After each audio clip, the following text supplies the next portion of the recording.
Sejak tahun 2002, Undang-Undang 45 itu diubah, dan ini mengubah banyak hal yang salah satunya adalah cara berdemokrasi kita. Saya tidak menyalahkan ini, tetapi memang kemajuan zaman harus mengubah juga banyak hal termasuk Undang-Undang Dasar 2002 saat ini yang harus dipahami. Dan di dalam Undang-Undang Dasar 2002, ada hal yang saya tidak suka yang namanya one man one vote, atau yang biasa kita kenal dengan popular vote, di mana dalam memilih bupati, wali kota, dan lain sebagainya, satu orang memiliki satu suara. Itu saya menganggap tidak adil. Anda bisa bayangin, kalau kayak gini, yang jadi presiden atau bupati atau wali kota atau RT, RW dan lain sebagainya adalah orang yang populer, orang yang terkenal, bukan orang yang soleh, bukan orang yang pinter, berpengalaman, berpikir gila, free thinker dan lain sebagainya, tetapi orang yang populer. Jadi bisa dibuktikan nanti siapa yang ingin jadi presiden di 2024 atau mungkin kepala daerah di 2022 ini, mereka sekarang ganjen genitnya di media. Mereka keluarin tampang mereka entah dengan donasi lah, entah dengan covid, belusukan walau belum jadi presiden, gerakan apalah, tengok-tengok, pokoknya mereka genit sekali di media. Padahal 2024 masih jauh, masih 4 tahun lagi gitu ya. Tapi mereka sekarang udah genit di media, jual tampang diri. Ya gerakan-gerakan aja, gak usah dijual. Ini semua karena sistem demokrasi kita menggunakan popular vote, bukan electoral vote. Jadi sekali lagi, apa itu populer, apa itu electoral?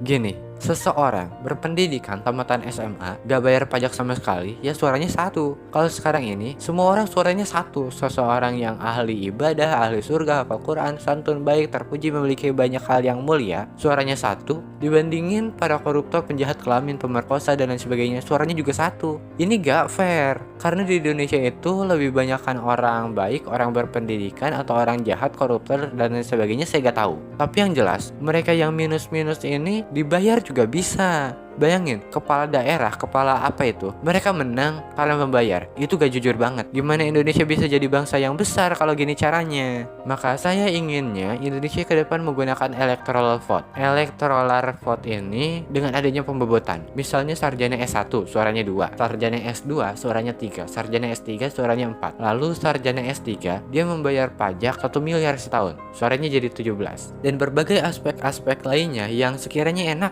Jadi ketika seseorang suaranya 17 karena dia orang hebat atau orang-orang baik, orang mulia dan lain sebagainya, begitu dia memilih, dia bukan sekedar memilih, tetapi dia benar-benar menentukan negara ini, menentukan arah negara ini. Dan para penjahat, napi, pemerkosa, koruptor dan lain sebagainya suaranya jangan satu, 1/4 deh, alias 4 orang baru satu suara. Jadi kalau mereka dibayar kayak gimana? Suaranya aja sedikit. Dan aspek yang paling enak adalah 1 berdasarkan pendidikan, dan 2 berdasarkan diskon pajak karena pajak adalah wujud ketaatan dan ingin membangun negara. Dan terakhir adalah berdasarkan pekerjaan, misalnya pilot 10, buruh 1, pengusaha 7, TNI Polri 100, pengangguran kasihlah 3 karena mereka ingin menentukan mana nih yang presidennya sekiranya bakal peduliin para pengangguran gitu ya. Dan yang paling penting, PNS, guru atau ASN itu harusnya suaranya 0, alias mereka gak memilih pada pemilihan gubernur, bupati, wali kota dan lain sebagainya. Karena mereka tuh biasa dikekang oleh incumbentnya untuk memilih dia. Karena ya yang bayar lu siapa gitu ya. Maka jika suaranya 0, para ASN gak bisa dikekang lagi suruh milih siapa, karena ya gak milih siapa-siapa. Demi nasionalisme, demi bangsa dan negara, mereka gak milih. Tapi kita apresiasi atau kita hargai atas pekerjaannya yang mulia dengan dimasukkannya ke parlemen. Misalnya di DPR 10% dari ASN. Nah, ketiga inilah yang nantinya disatukan berapa jumlahnya. Dan tolong masukkan lagi TNI dan Polri supaya dia bisa memilih. Suaranya jangan 0, kalau bisa 100 deh suaranya. Karena jangan ada tantangin nasionalisme mereka. Mereka sudah terdidik bertahun-tahun mengabdi kepada negara. Ketika dia memilih, dia benar-benar menentukan arah negara ini. Masa suaranya 0? Nemen ini aturan. Jadi saya harap atau saya mohon tolong ubah sistem ini menjadi demokrasi ala kita. Jadi kalau sistem yang sekarang ini popular vote, yang jadi pemimpin itu belum tentu pintar, belum tentu jujur, belum tentu hebat, belum tentu apa,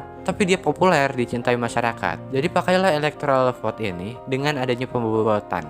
Di Amerika di tahun 2016 Pilpres kemarin, kalau misalnya menggunakan one man one vote, Hillary Clinton itu yang menang. Karena secara hitungan Hillary itu lebih populer. Tetapi Amerika itu menggunakan electoral vote. Jadi yang pemegang suaranya gede itu ada yang 7, 17, 70, 100 itu, mereka kebanyakan pilihnya Donald Trump karena dinilai lebih nasionalis daripada Hillary, tukang cabal. Cabal adalah politikus yang suka jual negara sendiri. Akhirnya Trump yang jadi presiden. Nah, Di Amerika aja, yang katanya biangnya demokrasi, yang hampir semuanya berpendidikan, masyarakatnya sudah dewasa, tetap memakai electoral vote. Padahal udah dewasa mereka itu. Jadi ke depan, gimana kalau kita ubah tadinya popular vote menjadi electoral vote? Karena pasti di 2024 ini, generasinya yang jadi pejabat-pejabat pasti muda-muda. Kalau bisa yang menggunakan electoral vote, pasti kita berjaya.